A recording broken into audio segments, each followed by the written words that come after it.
میں نے کبھی نہیں سوچا تھا کہ میں اس سے اس رات شکاگو میں ملوں گا۔ رات دیر ہو چکی تھی، سردی تھی، ایسی رات جب سڑکیں خالی اور بے انتہا لگتی ہیں۔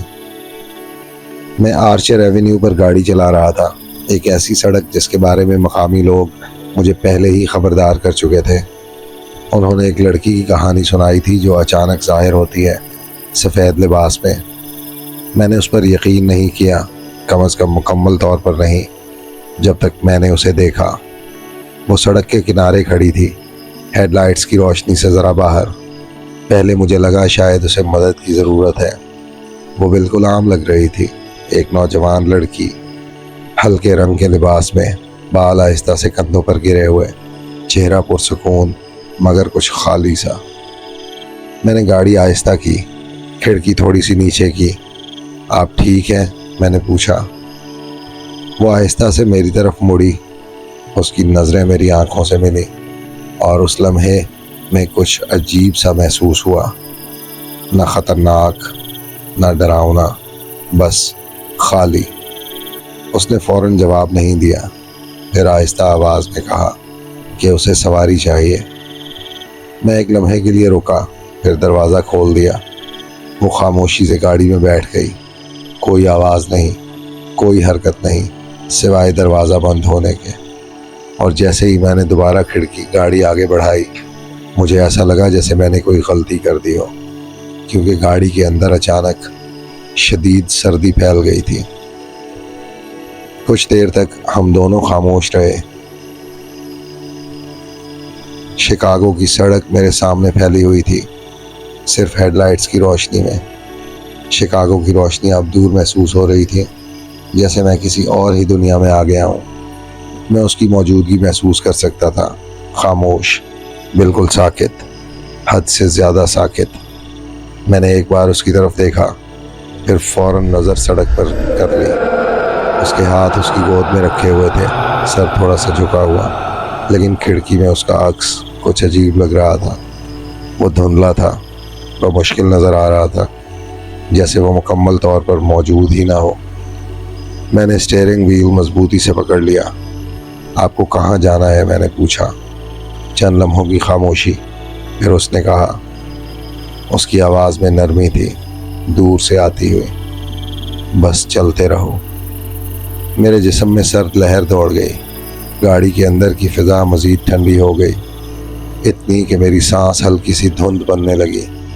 میں نے خود کو تسلی دینے کی کوشش کی کہ سب ٹھیک ہے، مگر اندر سے مجھے معلوم تھا کچھ ٹھیک نہیں ہے۔ کچھ دیر بعد، یا شاید بہت دیر بعد، اس نے اچانک سر اٹھایا اور آگے اشارہ کیا۔ وہاں، اس نے آہستہ سے کہا۔ میں نے سامنے دیکھا، آگے ایک قبرستان نظر آ رہا تھا، اونچے لوہے کے دروازے، ان کے پیچھے گھنے درخت اور ایک عجیب خاموشی۔ میں نے گاڑی آہستہ کی۔ یہاں؟ میں نے پوچھا۔ اس نے سر ہلایا، مگر میری طرف نہیں دیکھا۔ میں نے گاڑی دروازے کے پاس روک دی، انجن ہلکی آواز میں چل رہا تھا۔ چند لمحے گزرے، پھر میں نے اس کی طرف مڑا کچھ کہنے کے لیے، لیکن سیٹ خالی تھی، دروازہ بند تھا، کوئی آواز نہیں، کوئی حرکت نہیں۔ وہ غائب ہو چکی تھی۔ میرا دل تیزی سے دھڑکنے لگا، یہ ممکن نہیں تھا، وہ بغیر آواز کے کیسے جا سکتی تھی؟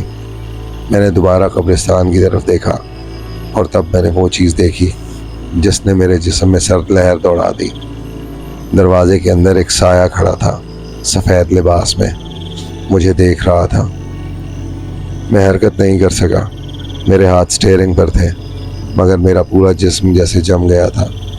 وہ سایہ قبرستان کے دروازوں کے اندر کھڑا تھا، بالکل ساکت، اسی ہلکے رنگ کے لباس میں، اسی انداز میں، وہی موجودگی جو چند لمحے پہلے میرے ساتھ بیٹھی تھی۔ میں نے آنکھیں جھپکی، خود کو یقین دلانے کے لیے کہ یہ میرا وہم ہے، مگر وہ غائب نہیں ہوئی، بلکہ اور واضح ہو گئی۔ ہوا ہلکی سی تیز ہوئی، درختوں کو ہلانے لگی، مگر وہ نہیں ہلی، نہ کوئی رد عمل، نہ کوئی پلک جھپکنا۔ پھر آہستہ آہستہ وہ چلنے لگی، میری طرف نہیں بلکہ قبرستان کے اندر کی طرف۔ اس کے قدم عجیب تھے، بہت ہموار، جیسے وہ چل نہیں رہی تھی بلکہ زمین پر پھسل رہی ہو۔ میں اسے دیکھتا رہا، نظریں ہٹانے کی ہمت نہ ہوئی۔ وہ اندر کے راستے تک پہنچی اور رک گئی۔ چند لمحوں کے لیے ہر چیز خاموش ہو گئی، ہوا بھی۔ پھر اس نے آہستہ سے اپنا سر موڑا، یہاں تک کہ وہ دوبارہ مجھے دیکھنے لگی، اور اس لمحے میں نے وہ چیز دیکھی جو میں کبھی نہیں بھول سکتا۔ اس کا چہرہ ویسا ہی تھا، پرسکون، خاموش، لیکن اس کی آنکھیں اب خالی نہیں تھیں۔ ان میں کچھ اور تھا، کچھ سرد، کچھ بے انتہا۔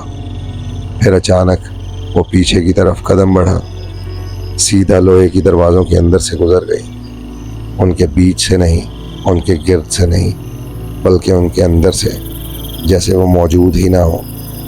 میری سانسیں رک گئیں، میں سمجھ نہیں پا رہا تھا کہ میں نے کیا دیکھا، اور پھر وہ غائب ہو گئی اندھیرے میں۔